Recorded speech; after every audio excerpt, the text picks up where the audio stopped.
ಶುದ್ಧ ಬ್ರಹ್ಮಣೇ ನಮಃ. ಸಮಸ್ತ ಶುದ್ಧ ಬ್ರಹ್ಮ ಸ್ವರೂಪರಲ್ಲಿ ಅನಂತ ಅನಂತ ಪ್ರಣಾಮಗಳು.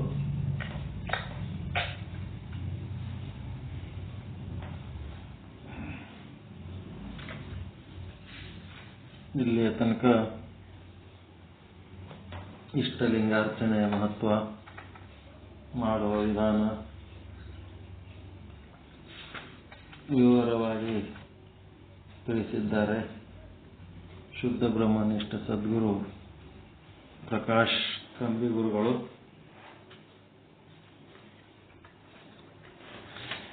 ಅದಕ್ಕೆ ಸಂಬಂಧಪಟ್ಟಂತೆ ಕಳೆದ ವಾರ ಸ್ನಾನ ಪೂರ್ವ ಕ್ರಿಯೆಗಳು ಅನ್ನೋದ್ರ ಬಗ್ಗೆ, ದೇವ್ರ ಮನೆ ಹೆಂಗೆ ತಯಾರು ಮಾಡಬೇಕು, ಜಗಲಿ ಹೆಂಗೆ ತಯಾರು ಮಾಡಬೇಕು, ಪೂಜೆ ಪತ್ರಿ ಅವು ಹೆಂಗೆ ಸಂಗ್ರಹ ಮಾಡಬೇಕು ಅಂಥದ್ದೆಲ್ಲ ಹೇಳಿದ್ರು. ಇವತ್ತು ಸ್ನಾನ ಮಾಡೋದೇ ಒಂದು ವಿಧಾನ.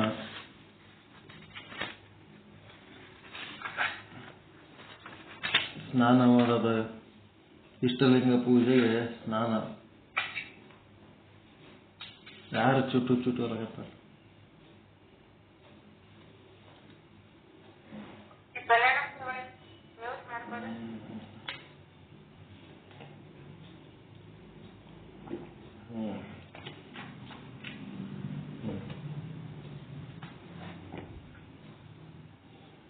ಸ್ನಾನ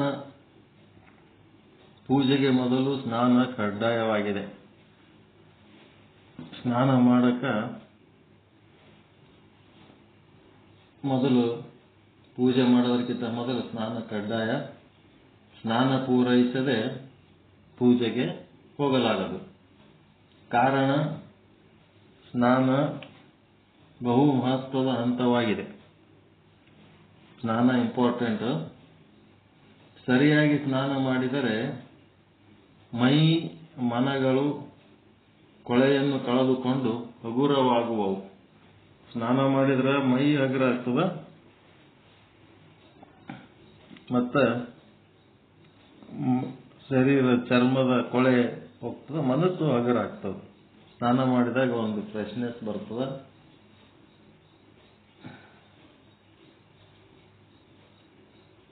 ಇಷ್ಟಲಿಂಗ ಪೂಜೆಗೆ ನಿಜವಾದ ಜೀವ ಬರುವುದೇ ಈ ಸ್ನಾನದಿಂದ. ಇಷ್ಟಲಿಂಗ ಪೂಜೆಗೆ ಜೀವ ಬರೋದೇ ಈ ಸ್ನಾನದಿಂದ. ಸ್ನಾನವೆಂದರೆ ಕೇವಲ ಮೈ ಮೇಲೆ ನೀರು ಹೊಯ್ದುಕೊಳ್ಳುವುದಲ್ಲ. ಸ್ನಾನ ಮಾಡಬೇಕಾದ್ರೆ ಬರೀ ನೀರು ಹಾಕೊಳ್ಳೋದಲ್ಲ. ಸ್ನಾನ ಮಾಡುವವರು ಮೊದಲು ಸರಿಯಾಗಿ ಮುಖ ತೊಳೆದುಕೊಳ್ಳಬೇಕು. ಸ್ನಾನ ಮಾಡೋದಕ್ಕಿಂತ ಮೊದಲ ಏನ್ ಮಾಡ್ತಾರಂದ್ರೆ, ಒಂದು ಸಣ್ಣ ತಟ್ಟದಾಗ ಒಂದಿಷ್ಟು ನೀರು ತಗೊಂಡು ಹೋಗಿ ಏನ್ ಸ್ನಾನ ಮಾಡ್ತಾರೋ ಏನೋ, ಆಯ್ತು ಒಂದು ನಿಮಿಷನಾಗೆ ಹೊರಗೆ ಬಂದ್ಬಿಡ್ತಾರೆ. ಸ್ನಾನ ಆಯ್ತು ಅಂದ್ರೆ ಆಯ್ತು ಅಂತೇಳಿ ಆಯ್ತು, ಒಂದೇನೋ ಬಟ್ಟೆ ಒರೆಸ್ಕೊಂಡು ಆಯ್ತು, ಬಟ್ಟೆ ಹಾಕೊಂಡು ಇವತ್ತು ಹಚ್ಕೊಂಡು ಆಯ್ತು, ಸ್ನಾನ ಆಯ್ತು.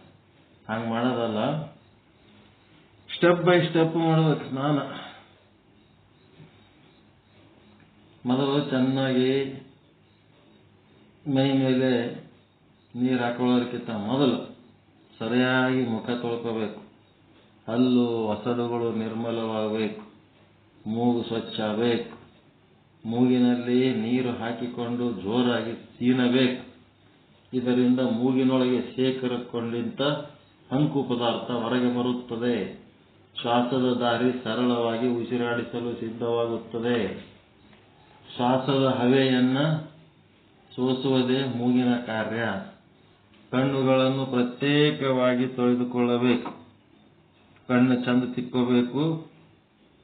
ಮತ್ತೆ ಕಣ್ಣು ತಿಕ್ಕೊಳ್ಳೋಕೆ ಕಣ್ಣಾಟೆ ತಿಕ್ಕೋತಾರ. ಕಣ್ಣಿನ ಮೇಲೆ ಜುಬ್ರ ಇರ್ತದಲ್ಲ, ಹುಬ್ಬ, ಅದು ಸ್ವಚ್ಛ ತೊಳ್ಕೋಬೇಕು. ಧೂಳೆಲ್ಲ ಅದರಾಗೆ ಸಂಗ್ರಹ ಆಗಿರ್ತದೆ ಕಣ್ಣಿನ ಮೇಲೆ. ಹುಬ್ಬಿನಾಗ ಧೂಳು ಇರ್ತದಲ್ರಿ. ಎಲ್ಲಿ ವಾದಲ್ಲಿ ಬಂದಲ್ಲಿ ಒಳಗೆ ಹೋಗೋ ಧೂಳನ್ನು ರಕ್ಷಣೆ ಮಾಡಿ ಹುಬ್ಬು ಸಂಗ್ರಹ ಮಾಡ್ಕೊಂಡು ಕೂತಿರ್ತದೆ. ಒಟ್ಟ ಹುಬ್ಬು ಸ್ವಚ್ಛ ತೊಳ್ಕೊಳಂಗ ಬರೀ ಕಣ್ಣನ್ನ ಸೀದಾ ಕಣ್ಣೆ ತೊಳ್ಕೊತಾರೆ. ಹುಬ್ಬು ತೊಳ್ಕೋಬೇಕು. ಹುಬ್ಬಿನ ಕೂದಲು ಏನದು? ನಿಮ್ ತಲೆ ಒಳಗಿನ ಕೂದಲಿನ ಬೇರಂತವು ಹುಬ್ಬು. ಕಣ್ಣಿನ ಮೇಲಿನ ಕೂದಲು, ತಲೆ ಮೇಲಿನ ಕೂದಲ ಬೆಳೆ ಇದ್ದಂಗ, ಟೊಂಗೆ, ರೆಂಬೆ, ಕೊಂಬೆ ಇದ್ದಂಗ. ಅದರ ಬೇರೆ ಎಲ್ಲದಂತಂದ್ರೆ ಈ ಹುಬ್ಬಿನಾಗಿರ್ತದ. ಅದಕ್ಕೆ ಬರೀ ತಲೆಯನ್ನ ಇದಕ್ಕಷ್ಟೇ ಕೂದಲಿಗೆ ಅಷ್ಟೇ ಎಣ್ಣೆ ಹಚ್ತಾರೆ. ಹುಬ್ಬಿಗೆ ಹಚ್ಕೊಳ್ಳಂಗಿಲ್ಲ. ಹುಬ್ಬಿಗೂ ಹಚ್ಕೋಬೇಕು. ಹುಬ್ಬಿಗೂ ಗೊಬ್ಬರ ಎಣ್ಣೆ ಹಚ್ಕೋಬೇಕು. ಮತ್ತೆ ಕಣ್ಣು ಸ್ವಚ್ಛ ಮಾಡ್ಕೋಬೇಕು. ಮುಖದಲ್ಲಿ ಉಳಿದಿರುವ ಕಿವಿಯ ಕಿವಿ ಸ್ವಚ್ಛ ಮಾಡ್ಕೋಬೇಕು. ಹೊರಗಿವಿಯನ್ನ ಸ್ವಚ್ಛ ಮಾಡಿಕೊಳ್ಳಬೇಕು. ಇದಾದ ಮೇಲೆ ಮುಖದ ಉಳಿದ ಭಾಗಗಳಾದ ಹಣೆ, ಕಪಾಳ, ಗದ್ದ, ಕುತ್ತಿಗೆ ಎಲ್ಲ ಸಪರೇಟ್ ತಿಕ್ಕಿ ಸ್ವಚ್ಛ ಮಾಡ್ಕೋಬೇಕು. ನೋಡ್ರಿ, ಬರೀ ಮುಖದಾಗೆ ಎಷ್ಟೊಂದು ಭಾಗಗಳದಾವ. ಎಲ್ಲ ಭಾಗಗಳನ್ನು ಸ್ವಚ್ಛ ತೊಳ್ಕೋಬೇಕು. ಫಸ್ಟ್ ಫ್ಲೋರ್ ಕ್ಲೀನ್ ಆದಂಗೆ ಆತು. ನೆಕ್ಸ್ಟ್ ಮುಖ ಮಾರ್ಜನದ ನಂತರ ಕೈ, ಏನದು, ಕೈಗಳನ್ನ, ಬೆರಳುಗಳ ಉಗುರುಗಳನ್ನ ಹಾಗೂ ಕಣ್ಣುಗಳನ್ನ ಸ್ವಚ್ಛಗೊಳಿಸಬೇಕು. ಉಗುರುಗಳು ಹಾಗೂ ಕಣ್ಣುಗಳಂದ್ರೆ ಏನ್? ಹಿಂಗಂದ್ರ ಮ್ಯಾಲೊಂದು ಕಣ್ಣಂದಾರ ಮತ್ತೆ ಇಲ್ಲಿ ಕಣ್ಣಂದಾರಲ್ಲ, ಯಾವ್ದದು?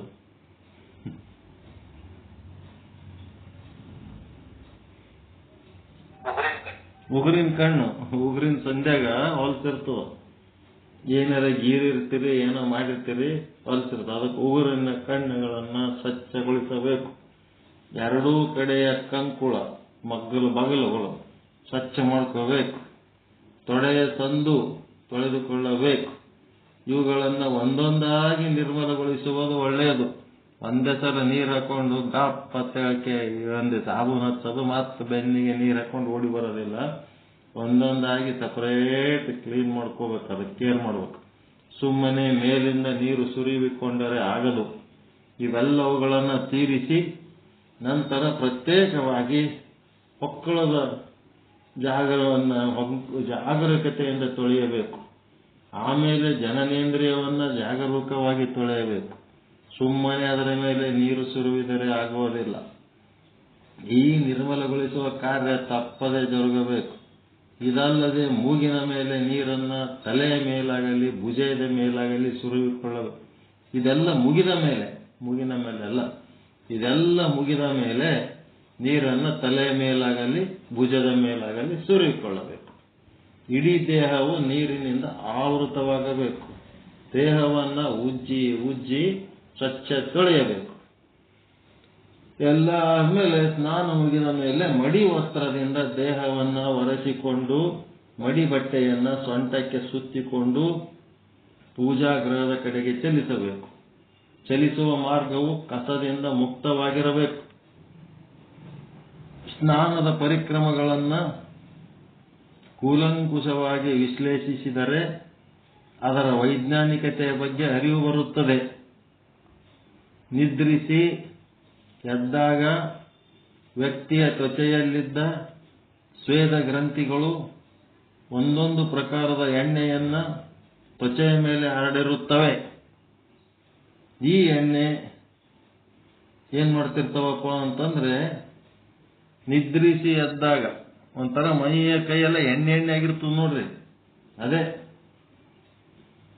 ಸ್ವೇದ ಗ್ರಂಥಿಗಳು ಏನ್ ಮಾಡ್ತಾವ, ಒಳಗಿರುವ ಗ್ರಂಥಿಗಳು, ಚರ್ಮದೊಳಗಿರುವ ತ್ವಚೆಯಲ್ಲಿರುವ ಗ್ರಂಥಿಗಳು ಒಂದೊಂದು ಪ್ರಕಾರದ ಎಣ್ಣೆಯನ್ನ ತ್ವಚೆಯ ಮೇಲೆ ಹರಡಿರುತ್ತವೆ.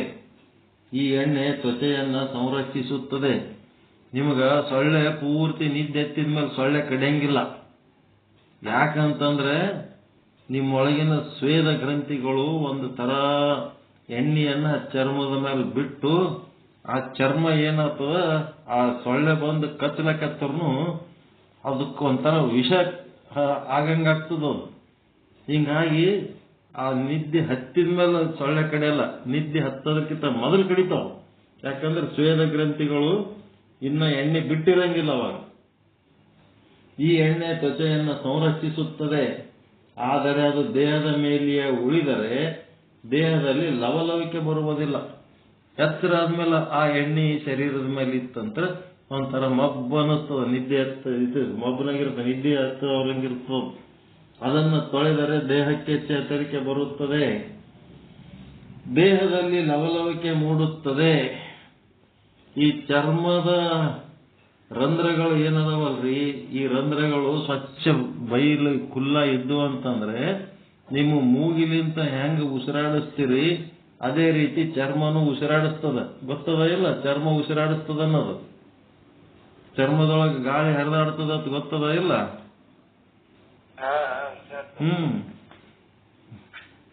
ಒಂದ್ಸಾರಿ ಹುಬ್ಬಳ್ಳಿ ಒಳಗ ಏನ್ ಮಾಡಿದ್ರು, ಹೋಳಿ ಹುಣ್ಣಿಮೆ ಆಡೋ ಟೈಮ್ನೊಳಗ ಒಂದು ಹುಡುಗಗ ಒಂದು ಪೇಂಟಿನ ಡಬ್ಬಿ ಒಳಗೆ ಎದ್ದಿ ತೆಗೆದ್ಬಿಟ್ಟಿದ್ರು. ಪೇಂಟಿನ ಡಬ್ಬಿ ಒಳಗೆ ಎದ್ದಿ ತೆಗೆದ್ರೆ ಏನಾಗ್ಬಿಡ್ತು, ಹುಡುಗ ಬೇಹುಷ್ ಆಗ್ಬಿಟ್ಟ. ಅವಾಗ ಡಾಕ್ಟರ್ ಬಳಿ ಹೋದ್ರು. ಅವ ಡಾಕ್ಟರ್ ಏನಿಲ್ಲ, ಮೈ ಮೇಲಿಂದು ಪೇಂಟ್ ತೆಗೆದು ಬಿಡ್ರಿ ಮತ್ತೆ ಉಸಿರಾಟ ಚಾಲು ಆಗ್ತದ. ಅದಕ್ಕೊಂದಿಷ್ಟು ಕೆರೋಸಿನ್ ಸ್ಪಿರಿಟ್ ಹಾಕಿ ಅವನ ಮೈ ಎಲ್ಲ ತಿಕ್ಕಿ ಪೇಂಟ್ ಎಲ್ಲ ತೆಗೆದು ಬಿಟ್ರು. ಮತ್ತೆ ಚರ್ಮ ಸ್ವಚ್ಛ ಇತ್ತು, ಮತ್ತೆ ಆಕ್ಟಿವ್ ಆದವ. ಅದಕ್ಕೆ ಮೂಗಿಲಿಂತ ಏನು ಉಸಿರಾಟ ಕ್ರಿಯೆ ನಡೆದದ, ಚರ್ಮದಲಿಂತನೂ ಅಷ್ಟೇ ಸಮಾನವಾದ ಉಸಿರಾಟ ಕ್ರಿಯೆ ನಡೆದಿರ್ತದ.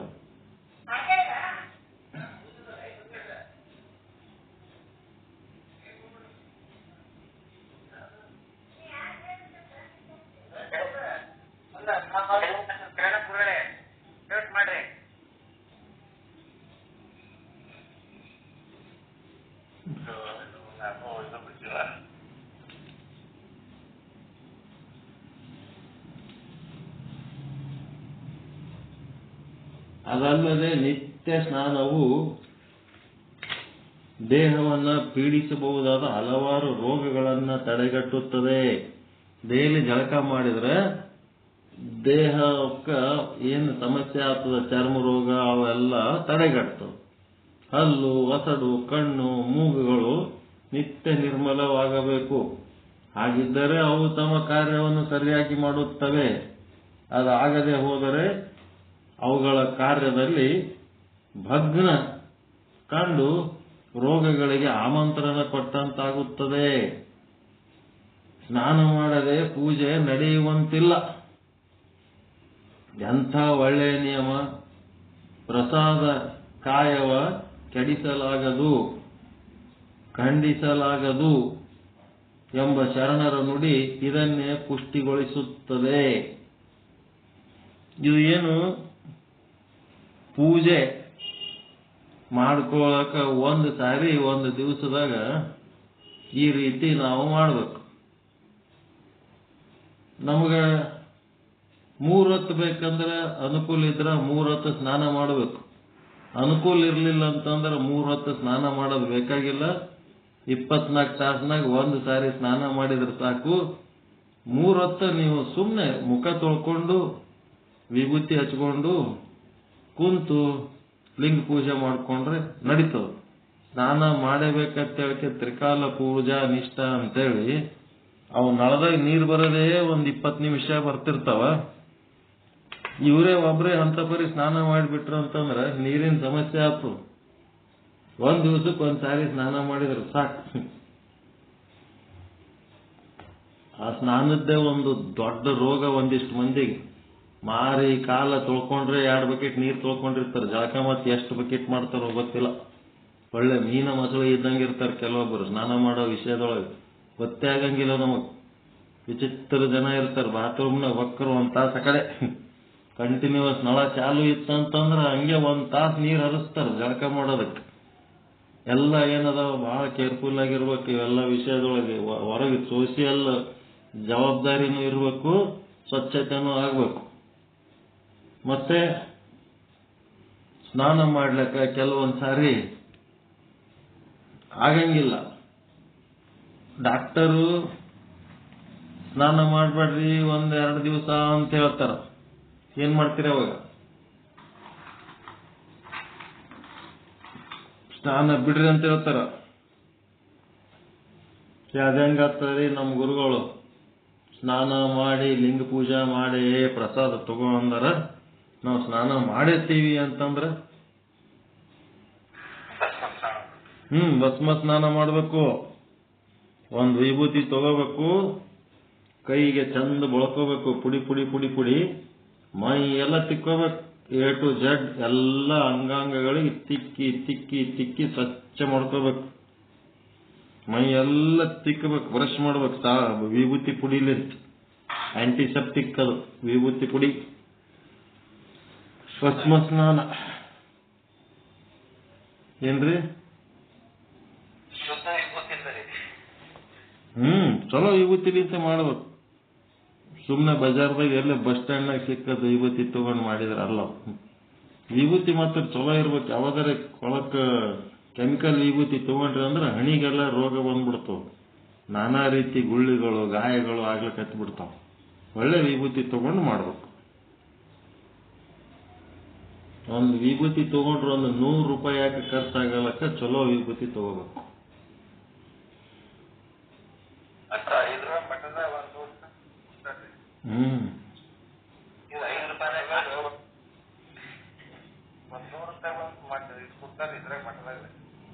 ಮಠದಾಗ ಎಲ್ಲ ಮಠದಾಗ ಚಲೋ ವಿಭೂತಿ ಕೊಡ್ತಾರಂತ ಏನಿಲ್ಲ. ಅದು ಒಟ್ಟು ವಿಭೂತಿದ ಗ್ಯಾರಂಟಿ ಚಲೋ ವಿಭೂತಿ ತಗೋಬೇಕು. ನಮ್ಮ ಇವ್ರು ತಂದು ಕೊಡ್ತಾರ ನೋಡ್ರಿ, ಬಾಪ್ರೆ ಚಂದ್ರಕಾಂತ್ ಅವ್ರು ಚಲೋ ವಿಭೂತಿಗಳು ತಂದು ಕೊಡ್ತಾರ. ಯಾವ ಮಠದಾಗ ಎಂತ ವಿಭೂತಿ ತರ್ತಾರೋ ಏನೋ, ಡಬ್ಬಿ ಡಬ್ಬಿ ಗಟ್ಲೆ ತಂದು ಇಟ್ಟಿರ್ತಾರ. ಅವನಿಗೆ ಸೇವಕನಿಗೆ ಹೇಳಿರ್ತಾರ, ಅವ ಸೇವಕ ಅದ್ರಾಗ ಬಿಸ್ನೆಸ್ ಮಾಡ್ತಿರ್ತಾನ. ಯಾವ ರೇಟಿನ ವಿಭೂತಿ ಎಷ್ಟು ಅಂತ ಹೇಳಿ ಗುರುಗಳು ಹೇಳಿರ್ತಾರ. ಅವ್ರು ಹೇಳೋದೊಂದು, ಇವ ಕೊಡೋದು ಒಂದು, ಎಲ್ಲ ಒಂದು ನಮೂನಿ ಬೇರೆ ಬೇರೆ ಡೂಪ್ಲಿಕೇಟ್ ಕೆಲಸ ಮಾಡ್ತಿರ್ತಾರ. ಎಲ್ಲ ಚಲೋ ವಿಭೂತಿಗಳು ಕೊಡೋ ಜಾಗದಾಗ ಜಾಸ್ತಿ ರೊಕ್ಕ ತಗೊಂಡು ಕೆಲ್ಸಕ್ಕೆ ಬರಲ್ಲ ವಿಭೂತಿ ಕೊಡಂತವ್ರು ಎಂತಿತ್ತವ್ರು ಏನೇನೋ ಮಾಡ್ತಿರ್ತಾರ. ಎಲ್ಲ ಸ್ವಲ್ಪ ಕೇರ್ಫುಲ್ ಆಗಿರ್ಬೇಕು. ಶಿವಯೋಗ ಮಂದಿರದ ವಿಭೂತಿ ಚಲೋ ಅಂತಾರ. ಮತ್ ಶ್ರೀಶೈಲಿಂತ ಏನೋ ತರ್ತಾರ ವಿಭೂತಿಗಳು. ನಮ್ ಬಾಪ್ರಿ ಚಂದ್ರಕಾಂತ್ ಅವ್ರು ಒಂದಿಷ್ಟು ವಿಭೂತಿ ತರ್ತಾರೆ. ಎಲ್ಲಿ ತರ್ತಾರ? ಅದು ರಟ್ಕಲ್ ರೇವಣ ಸಿದ್ದೇಶ್ವರ ಎಲ್ಲಿದ ತರ್ತಾರ ನೋಡ್ರಿ. ಅವ್ರು ಒಳ್ಳೆ ವಿಭೂತಿಗಳು ತಂದು ಕೊಡ್ತಾರ.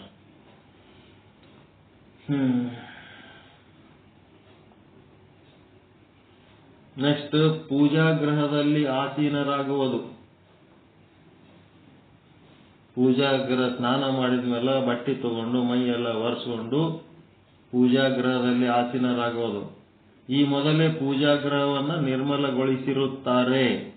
ಪೂಜಾಗ್ರಹಕ್ಕೆ ಹೋಗೋದಕ್ಕಿಂತ ಮೊದಲ ಪೂಜಾಗ್ರಹ ನಿರ್ಮಲಗೊಳಿಸಿಕೊಂಡು ಅಲ್ಲಿ ಆಸನವನ್ನು ಹಾಕಿರುತ್ತಾರೆ.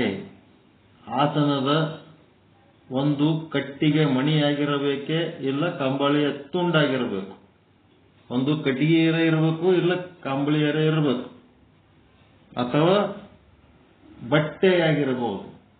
ಸುಮ್ಮನೆ ಒಂದು ಬಟ್ಟೆ ಆದ್ರೆ ಹಾಕೋಬೇಕು, ಸುಮ್ಮನೆ ನೆಲದ ಮೇಲೆ ಕುಂದಿರಬಾರದು. ಆಸನದ ಮೇಲೆ ಪದ್ಮಾಸನದಲ್ಲಿ ಕೂಡಿರುವುದರಿಂದ ಹಲವಾರು ಲಾಭಗಳಿವೆ. ಪದ್ಮಾಸನವೇ ಅಷ್ಟು ಮಹತ್ವದ್ದು. ಈ ಆಸನವು ಧ್ಯಾನ ಮಾಡಲು ಶ್ರೇಷ್ಠವಾದದ್ದೆಂದು ಎಲ್ಲ ತಜ್ಞರು ನಂಬಿದ್ದಾರೆ. ಪಚನ ಕ್ರಿಯೆ ಸುಧಾರಿಸುತ್ತದೆ. ಎಲ್ಲಾರೆ ಕುಂತಾಗೂ ಅದೊಂದು ರೂಢಿ ಹಾಕೋಬೇಕು. ಪದ್ಮಾಸನ ಹಾಕೊಂಡು ಕುಂದ್ರದ ರೂಢಿ ಹಾಕೋಬೇಕು. ತಜ್ಞರು ಆರೋಗ್ಯ ಸುಧಾರಣೆ ಆಗ್ತದ, ಪಚನ ಕ್ರಿಯೆ ಸುಧಾರಿಸ್ತದ, ಹೊಟ್ಟೆಯ ಬೊಜ್ಜು ಕರಗ್ತದ, ಶರೀರ ಲವಲವಿಕೆ ಪಡೆಯುತ್ತದೆ. ಪದ್ಮಾಸನ ಆಗದೆ ಹೋದರೆ ಸಹಜಾಸನವನ್ನು ಉಪಯೋಗಿಸಬಹುದು. ದೈಹಿಕ ಆರೋಗ್ಯ ಸುಧಾರಿಸಲು ಈ ಆಸನವು ಒಂದು ಉಪಾಯ. ಒಟ್ಟು ಯಾವುದೋ ಒಂದು ಆಸನ ಹಾಕೊಂಡು ಕೂಡಬೇಕು. ಸ್ನಾನ ಮಾಡಿ ಹೋಗಿ ಕುಂತ ಮೇಲೆ ಏನ್ ಮಾಡ್ಬೇಕ್ರಿ? ಸ್ನಾನ ಮಾಡಿ ಹೋಗಿ ಆಸನ ಹಾಕೊಂಡು ಕುಂತ ಮೇಲೆ ನೆಕ್ಸ್ಟ್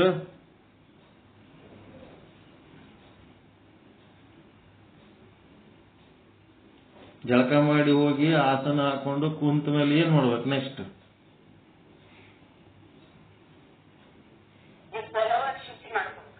ವಿಭೂತಿ ಹಚ್ಕೋಬೇಕಂತ.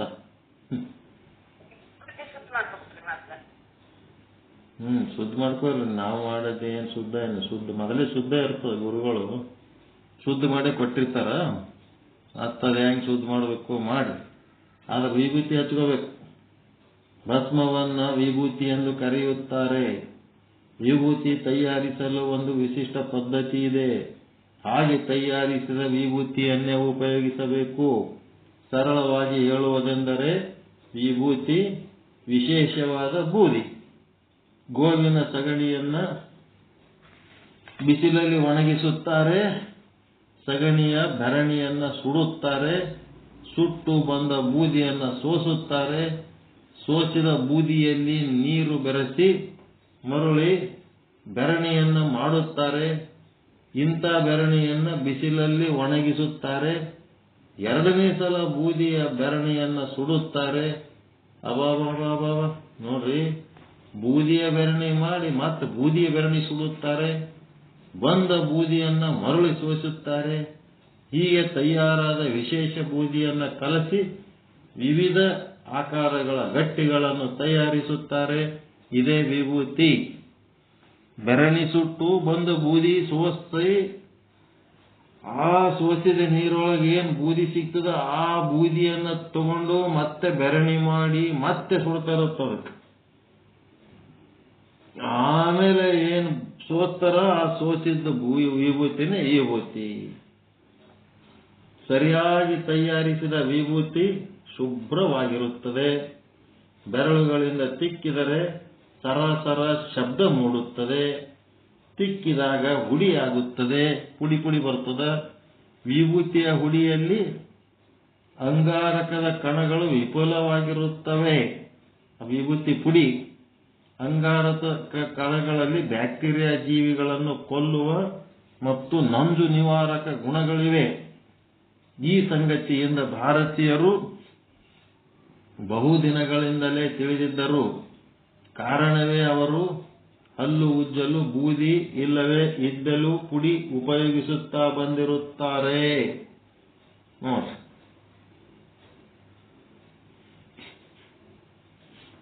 ಇದ್ದಲು ಪುಡಿ ಎಂದರೆ ಅಂಗಾರದ ಕಣಗಳು. ಅಂಗಾರದ ಕಣಗಳು ಉಜ್ಜಿದರೆ ಹಲ್ಲುಗಳ ಮೇಲೆ ಇದ್ದ ಒಸಡಿಯ ಮೇಲೆ ಇದ್ದ ಬಾಯಿಯ ಸಂದುಗಳಲ್ಲಿ ಬ್ಯಾಕ್ಟೀರಿಯಾ ಜೀವಿಗಳು ನಾಶವಾಗುತ್ತವೆ. ಇದೇ ಆಧಾರದ ಮೇಲೆ ಕೈ ತೊಳೆಯಲು ಪಾತ್ರೆ ತಿಕ್ಕಲು ಬೂದಿಯನ್ನೇ ಉಪಯೋಗಿಸುತ್ತಾರೆ. ವಿಶೇಷ ಗುಣಗಳನ್ನು ಪಡೆದ ವಿಭೂತಿಯನ್ನ ಪೂಜೆಯ ಕಾಲಕ್ಕೆ ಧರಿಸಬೇಕು. ಎಡ ಕೈಯಲ್ಲಿ ವಿಭೂತಿ ಗಟ್ಟಿಯನ್ನ ಹಿಡಿದು ಹೆಂಗ್ ಹಿಡ್ಕೋಬೇಕು? ವಿಭೂತಿ ಹಚ್ಕೋಬಂದ್ರೆ ಎಡಗೈಯ ಹಿಡ್ಕೋಬೇಕು. ಬಲಗೈ 3 ಬೆರಳುಗಳನ್ನ ಗಟ್ಟಿಯಾಗಿ ತಿಕ್ಕಬೇಕು. ಆಗ ವಿಭೂತಿ ಹುಡಿ ಬೆರಳಿಗೆ ಹತ್ತುತ್ತದೆ. ಈ ಬೆರಳುಗಳಿಂದ ಹುಡಿಯನ್ನು ಹಣೆಗೆ ಹಚ್ಚಿಕೊಳ್ಳಬೇಕು. ಬಲಗಡೆಯಿಂದ ಎಡಗಡೆಗೆ ಬೆರಳು ಸರಿಯಬೇಕು. ನೋಡ್ರಿ, ನಾವ್ ಹೆಂಗ್ ಹಚ್ಕೋತೀವಿ? ಎಡಕ್ಲಿಂತ ಬಲಕ್ ಹಚ್ಕೋತೀವಲ್ಲ. ಬಲಗಡೆಯಿಂದ ಎಡಗಡೆ ಬೆರಳು ಸರಿಬೇಕಂತ ಹಿಂಗ್ ಹಚ್ಕೋಬೇಕಂತ.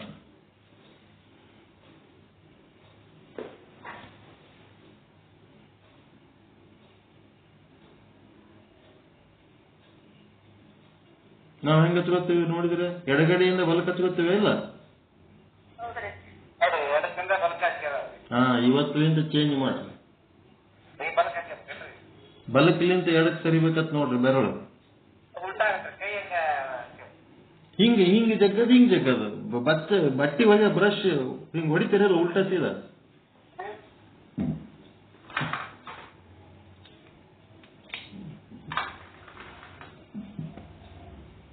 ಹಿಂಗ್ ತಿಕ್ಕತೀವಿ. ಮೊದಲು ಬಲ್ಕಿನ ಮಗ್ಗಲ್ ಇಟ್ಟು ಎಡಕಿನ ಮಗ್ಗಲ್ ದಬ್ಬದು.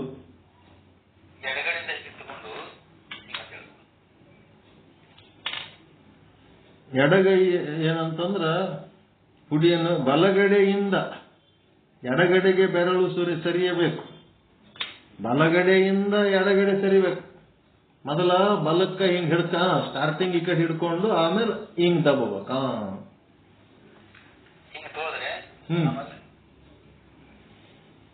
ಹಣೆಗೆ ಹಚ್ಚಿದಂತೆ ಎರಡೂ ಬದಿಯ ಕುತ್ತಿಗೆಗೂ, ಎರಡು ಭುಜಗಳಿಗೂ, ರಟ್ಟೆಗೂ, ಮೊಳಕೈಗೂ, ಮುಂಗೈ, ಎದೆ, ಹೊಟ್ಟೆ, ಬೆನ್ನು, ತೊಡೆ ಇತ್ಯಾದಿ ಸ್ಥಳಗಳಿಗೆ ಧರಿಸಬೇಕು. ಗೊತ್ತಾಯ್ತಾ ಕ್ಲಿಯರ್ ಆಗಿ? ಬಲಗಡೆಯಿಂದ ಎಡಗಡೆ ಬೆರಳುಗಳು ಸರಿಯಬೇಕಂತ. ಬೆರಳು ಫಸ್ಟಿಗೆ ಬಲಗಡೆ ಇಡ್ರಿ, ಆಮೇಲೆ ಎಡಗಡೆ ಜಗ್ರಿ. ಇನ್ನಾಗಿ ತೋರಿಸಿದ್ರಲ್ಲ ಗುರುಗಳು. ಏನ್ ಡೌಟಾ ಇನ್ನ? ಈಗ ವಿಭೂತಿ ಹಚ್ಚುವುದು ಇದು ಒಂದು ಹೆಬ್ಬಟ್ಟಿಗೂ ಒಂದು ಹೆಬ್ಬಟ್ಟಿಗೆ ಹಚ್ತಾರೆ, ಒಂದ್ ಕಡೆ 4 ಬೆರಳದಾಗ 2 ಬೆರಳ ಹಚ್ತಾರೆ. ಅದೊಂದು ಸಿದ್ಧಾಂತ ಚಿಕ್ಕಮ್ಮಿ ಒಳಗೆ ಅದರದು ಹೆಬ್ಬಟ್ಟಿ ಹಚ್ಚಿ ಬಟ್ಟಿ ಬದುಕಿನ ಹಿಂಗ್ ತಗೊಂಡು ಉಳಿದು ಈ ಕಡೆ ಎಡಕಿನ ತೋರ್ಸಾರ. ಇದು ಈ ಬದುಕಿನ ಹೆಬ್ಬಟ್ಟಿ ಹಿಂಗ್ ಈ ಕಡೆ ಹಿಂಗೆ ಎಡಕಿ ಬದುಕಿನ ತಗೊಂಡು ಸೀದಾ ಎಡಕಿನ ತನ ಬರ್ತದೆ ಹೆಬ್ಬಟ್ಟಿ ಹಚ್ಚಿದ್ದು. ಈಗ ಇವ್ರು ಮಾಡಿದ್ದು ನೀವ್ ಹೇಳೋದಕ್ಕೆ ಡಿಫರೆನ್ಸ್ ಅದ ಸೇಮ್? ಎರಡು ಬೆರಳು ಹಿಂಗ.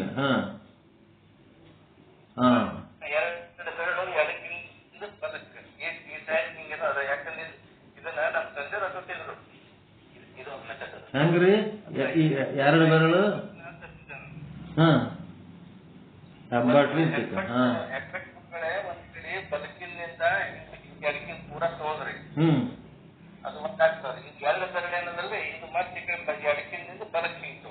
ಹೆಬ್ಬಟ್ಟಿಗೂ ಈ ಬುತ್ತಿ ಹಚ್ಕೋಬೇಕಂದ್ರ ಬರೇ ನಡಬರ್ಕಿನ 3 ಬಟ್ಟಿಗೆ ಹಚ್ಕೊಂಡು ಎಡಕ್ಲಿಂತ ಬಲಕ್ ಹಚ್ಕೋತೀವಿ ನಾವು.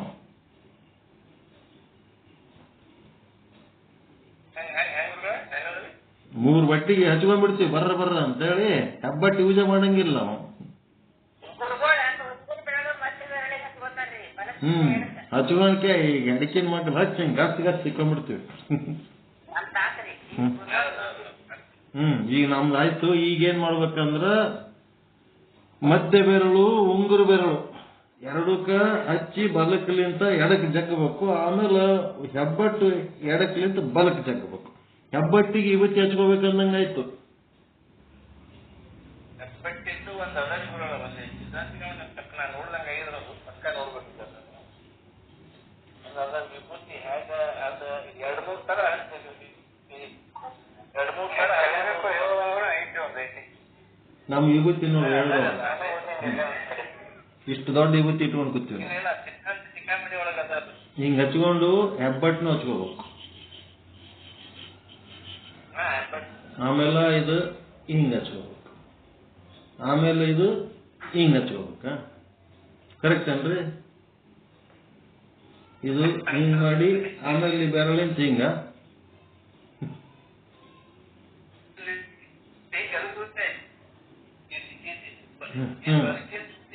ಇದು ಹಿಂಗ. ಇದು ಕರೆಕ್ಟ್?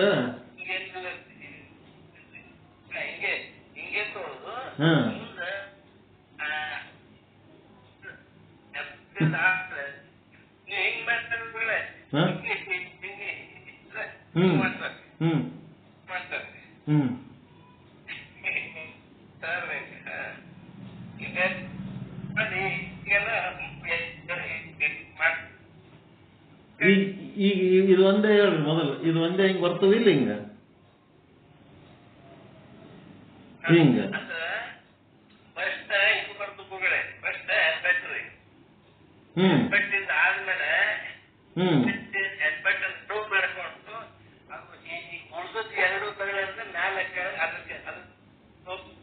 ಮೊದಲು ಹೆಬ್ಬಟ್ಟು ನಡ್ಬರ್ಕ್ ಮಾಡ್ಕೋಬೇಕಾ ಹಿಂಗ, ಆಮೇಲೆ ಹಿಂಗ.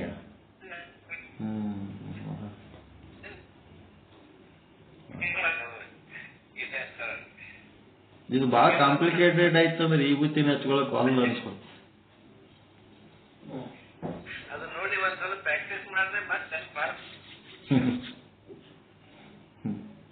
ಒಂದ್ಸಾರಿ ಎದ್ರ ಕೂತ್ ಮಾಡ್ಬೇಕು ನಾವು. ಅಟ್ ಶಾನ್ಯರ್ ಅಲ್ಲ ದಾಟ್ರ ನಾವೆಲ್ಲ ಅಷ್ಟು ಪರ್ಫೆಕ್ಟ್ ಗೊತ್ತಾಗಲ್ಲ.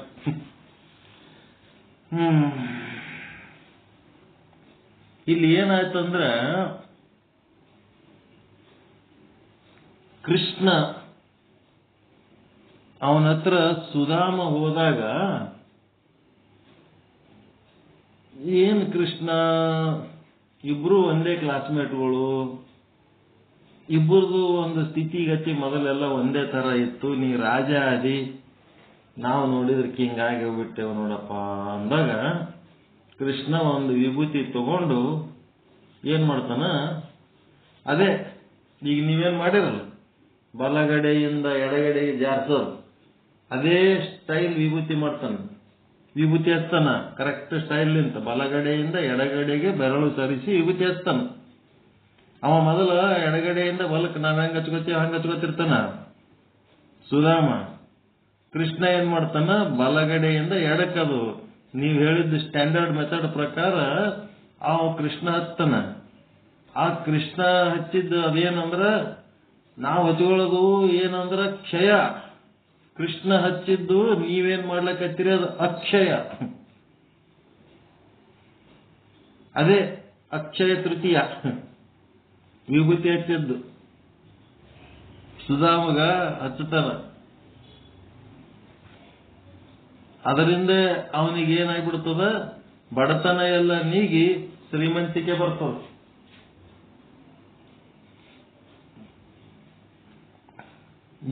ಇದು ಅಂತೂ ಗೊತ್ತದ ನಮಗ, ನಿಮಗ ಗೊತ್ತಿರಬೇಕು. ಸುಧಾಮಗ ಕೃಷ್ಣ ವಿಭೂತಿ ಹಚ್ಚಿದ್ದು ಗೊತ್ತದ ಇಲ್ಲ?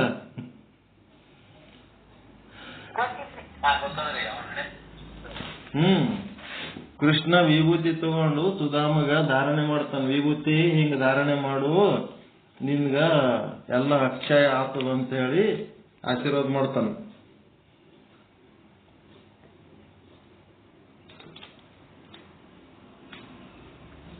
ವಿಭೂತಿ ಹಚ್ಚ ಮಹತ್ವ ಹೆಂಗದ ನೋಡ್ರಿ. ಎಲ್ಲ ಹಚ್ಕೊಂಡು ಹಣೆಗೆ ಹಚ್ಚಿದಂತೆ ಎರಡು ಬದೆ ಕುತ್ತಿಗೆಗೂ ಎರಡು ಭುಜಗಳಿಗೂ ರಟ್ಟೆ, ಮೊಳಕೈ, ಮುಂಗೈ, ಎದೆ, ಹೊಟ್ಟೆ, ಬೆನ್ನು, ತೊಡೆ ಇತ್ಯಾದಿ ಸ್ಥಳಗಳಿಗೆ ಇಡೀ ಶರೀರದ ತುಂಬಾ ಕಾಲ್ ಬೆರಳು, ಕೈ ಬೆರಳು ಎಲ್ಲ ಕಡೆ ಧಾರಣೆ ಮಾಡ್ಕೊಳಕ್ ವಿಭೂತಿ ಬಗ್ಗೆ ಇಲ್ಲೇ ಹಚ್ಕೋಬೇಕು ಇಲ್ಲೇ ಹಚ್ಕೋಬಾರ್ದು ಅಂತ ಏನಿಲ್ಲ. ಇಡೀ ಶರೀರದ ತುಂಬಾ ವಿಭೂತಿ ಹಚ್ಕೊಳಕ್ ಅವಕಾಶ ಅದ. ಪೂಜೆಯ ಕ್ರಮವನ್ನ ತಿಳಿಸಿದವರು ಎಷ್ಟು ಜಾಣರು ಎಂಬುದನ್ನು ತಿಳಿದು ಆಶ್ಚರ್ಯವೆನಿಸುತ್ತದೆ. ಎಷ್ಟು ಹುಷಾರಿರ್ಬೇಕಪ್ಪ ಇವರು ಪೂಜೆ ಕಲಿಸಿದವರು ಅಂತ. ಇಂದಿನ ಕಾಲದಲ್ಲಿ ಸ್ನಾನ ಮಾಡಿ ಟಾಲ್ಕಮ್ ಪೌಡರ್ ಮೈಯೆಲ್ಲ ಸವರುತ್ತಾರೆ. ಇಂದಿನ ಈ ಪೌಡರಿನಲ್ಲಿ ಸುವಾಸನೆಯನ್ನು ಬಿಟ್ಟರೆ ಬೇರೆ ಹೆಚ್ಚಿನ ಯಾವ ಲಾಭ ಇಲ್ಲ. ಆದರೆ ವಿಭೂತಿ ಬ್ಯಾಕ್ಟೀರಿಯಾ ನಾಶಕ ಹಾಗೂ ನಂಜು ನಿವಾರಕ. ಭಸ್ಮಧಾರಣೆ ನಿತ್ಯ ಮಾಡಿಕೊಳ್ಳುವ ತ್ವಚೆ ರೋಗಾಣುಗಳಿಂದ ಮುಕ್ತ ಎನ್ನುವ ಸಂಗತಿ ಬಹಳ ಮಹತ್ವದ್ದು. ಹಿಂದಿನವರು ಇದು ವಿಭೂತಿ ಹೆಂಗ್ ಕಂಡಿಡ್ದಾರ, ಹೆಂಗ್ ಹೇಳ್ಯಾರಲ್ಲಪ್ಪ, ಎಷ್ಟು ಶಾಣ್ಯರದಾರಲ್ಲ ಅಂತ ಅನಿಸ್ತದ. ವಿಭೂತಿಯನ್ನ ದೇಹದಿಂದ 16 ಸ್ಥಳಗಳಿಗೆ, ಈ 16 ಸ್ಥಳಗಳನ್ನು ಪರಿಶೀಲಿಸಿದರೆ ಧರಿಸಿದ ಸ್ಥಳಗಳಿಂದ ವಿಭೂತಿಯ ಹುಡಿ ದೇಹದ ಎಲ್ಲ ಭಾಗಗಳು ಆವರಿಸುತ್ತವೆ. ಒಟ್ಟ ಇಡೀ ಶರೀರವನ್ನು 16 ಸ್ಥಳಗಳಂತ ಗುರುತಿಸರ. ಆ 16 ಸ್ಥಳಗಳಲ್ಲಿ ಕವರ್ ಮಾಡಿದ್ರೆ ದೇಹದ ಎಲ್ಲ ಭಾಗಗಳಿಗೆ ಆವರಿಸಿಬಿಡ್ತದೆ. ಸ್ನಾನ ಮಾಡಿದ ಮೇಲೆ ದೇಹದ ತ್ವಚೆ ನಿರ್ಮಲವಾಗಿರುತ್ತದೆ. ಸ್ನಾನ ಮಾಡಿದ ಮೇಲೆ ದೇಹದ ತ್ವಚೆ ನಿರ್ಮಲವಾಗಿರುತ್ತದೆ. ಇಂಥ ನಿರ್ಮಲ ತ್ವಚೆಯ ಮೇಲೆ ವಿಭೂತಿ ಹುಡಿಯು ಆವರಿಸಿಕೊಳ್ಳುವುದರಿಂದ ಅಲ್ಲಿ ಯಾವುದೇ ರೋಗಕಾರಕ ಬ್ಯಾಕ್ಟೀರಿಯಾ ಬೆಳೆಯದು. ಅಲ್ಲದೆ ನಂಜುಕಾರಕ ರೋಗಾಣುಗಳು ಸಂಪರ್ಕಕ್ಕೆ ಬಂದರೂ ಅವು ನಂಜು ಹುಟ್ಟಿಸಲಾರವು. ಇದೆಲ್ಲ ತಿಳಿದ ಮೇಲೆ ವಿಭೂತಿ ಧರಿಸುವುದು ಜಾತಿಯ ದ್ಯೋತಕವಲ್ಲ. ವಿಭೂತಿ ಧರಿಸೋದಂತಂದ್ರ ಒಂದು ಜಾತಿಯ ಜನ ಹಚ್ಕೋತಾರ ಅಂತಲ್ಲ, ಅದೊಂದು ದೇಹ ರಕ್ಷಕ. ಈ ದೇಹವನ್ನ ರಕ್ಷಣೆ ಮಾಡುವಂಥದ್ದು.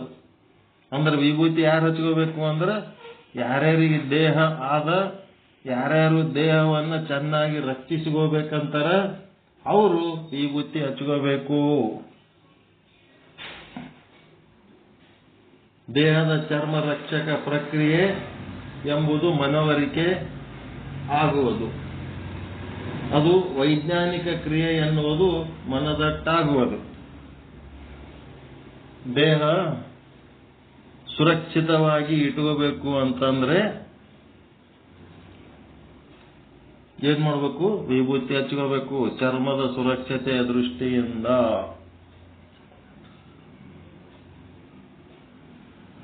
ಆಮೇಲೆ ಜಲಶುದ್ಧಿ. ಎಷ್ಟಾಯ್ತು ಟೈಮು? ಸಾಕಲ್ಲ. ಜಲಶುದ್ಧಿ, ರುದ್ರಾಕ್ಷಿ ಧಾರಣೆ, ಅಭಿಷೇಕ ಎಲ್ಲ ಒಂದೊಂದೊಂದೊಂದು ಹೇಳ್ಕೋತ ಹೋಗೋದು. ಜಲಶುದ್ಧಿ ಹೇಳೋಣ ಮುಂದಿನ ವಾರ ಹೇಳಮ್ಮ, ನಾಳೆ ನೆಕ್ಸ್ಟ್ ವೀಕ್ ಸಾಕು. ಸುಮ್ಮನೆ ಸ್ವಲ್ಪ